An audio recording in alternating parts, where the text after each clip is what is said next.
Good morning everyone. Hope you all are fine. Today we will do some maths of our mental math book. So student, please open your mental math book, page number 35.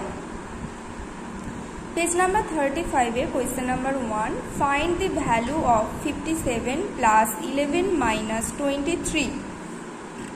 এই অঙ্কটা দেখেই তোমরা বুঝতে পারছো এটা সরল আকারে আছে, তাই তো? তোমরা এখন সরল শিখছো।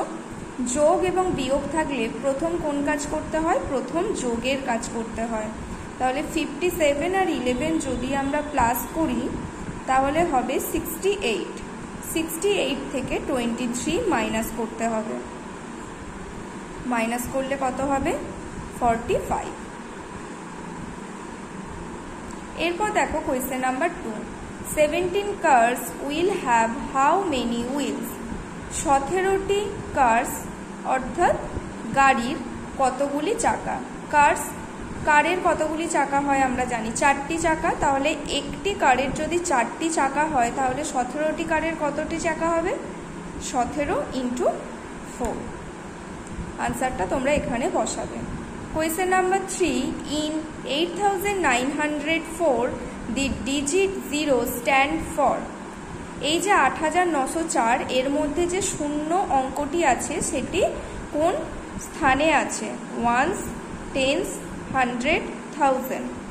0 কোথায় আছে? টেন্সে আছে, তাই তো? তাহলে এখানে কি লিখবো? Tense. 16 sets of 9। Sets of মানে কি করব? আমরা গুণ করব। 16 × 9 তোমরা গুণ করবে, করে যেটা হবে কত হবে? 16 × 9, 16 এর নামটা তোমরা জানো, হবে 144, তাই তো? 12 এর সাথে কত গুণ করলে 144 হবে? অর্থাৎ dash sets of 12। Sets of মানে গুণ। তাহলে এই 12 এর সাথে কত গুণ করলে এটা হবে? কিভাবে করতে হবে তাহলে? 12 দিয়ে 144কে ডিভাইড করতে হবে। চলো করে দেখি। 12 1s are 12, 24, 12 2s are 24। তাহলে কত হলো? 12। How many tense in 1000? 1000 এর মধ্যে কতগুলি টেন্স আছে? Ones, tens, 100, 1000। কতগুলি টেন্স আছে? 100 টেন্স আছে, তাহলে 100।